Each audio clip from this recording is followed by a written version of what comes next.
Hello friends, welcome to my YouTube channel Odia kid story with Prachi. आज आम गोटे सुंदर गप शुणा। गपटीर ना है कोकिशियालीर मूल चाल। The fox bargain. A fox wife desired to enjoy fish soup. She asked her husband to get fish. He went to the lake and found two cranes fighting for one big fish they caught.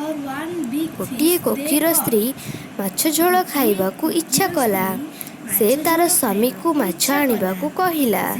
ସେ ମାଛ ଆଣିବାକୁ ଗଲା।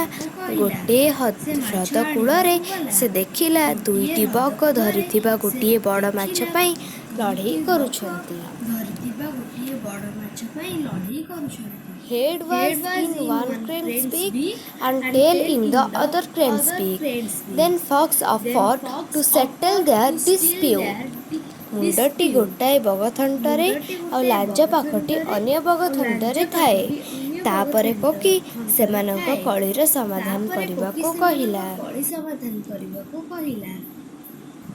You must pay my fee, he said. They agreed.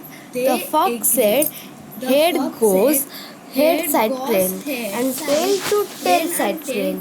Middle part is my fee, he said, cutting the fish. ସେ କହିଲା, ମୋର ଖର୍ଚ୍ଚ ତୁମେ ମାନେ ଦବ। ସେମାନେ ରାଜି ହେଲେ। କୋକି କହିଲା, ମୁଣ୍ଡ ପାଖ ଧରିଥିବା ବଗ ମୁଣ୍ଡଟି ପାଇବ ଆଉ ଲାଞ୍ଜ ପାଖ ଧରିଥିବା ବଗ ଲାଞ୍ଜଟି ପାଇବ। ମଝି ଅଂଶଟି ମୋର ପାରିଶ୍ରମିକ। ସେ ମାଛକୁ କାଟିବା ପାଇଁ କହିଲା।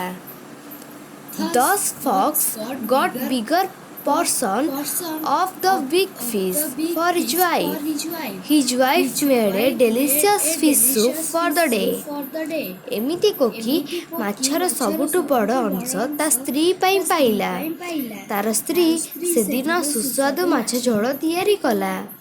ପିଲାମାନେ, ତୁମେମାନେ ଏଥିରୁ କ'ଣ ଶିଖିଲ? ନିଜ ଭିତରେ ଝଗଡ଼ା କଲେ ଅନ୍ୟ ଜଣଙ୍କର ଲାଭ ହୋଇଥାଏ। ସେଥିପାଇଁ ନିଜ ଭିତରେ ଝଗଡ଼ା କରିବା ଅନୁଚିତ।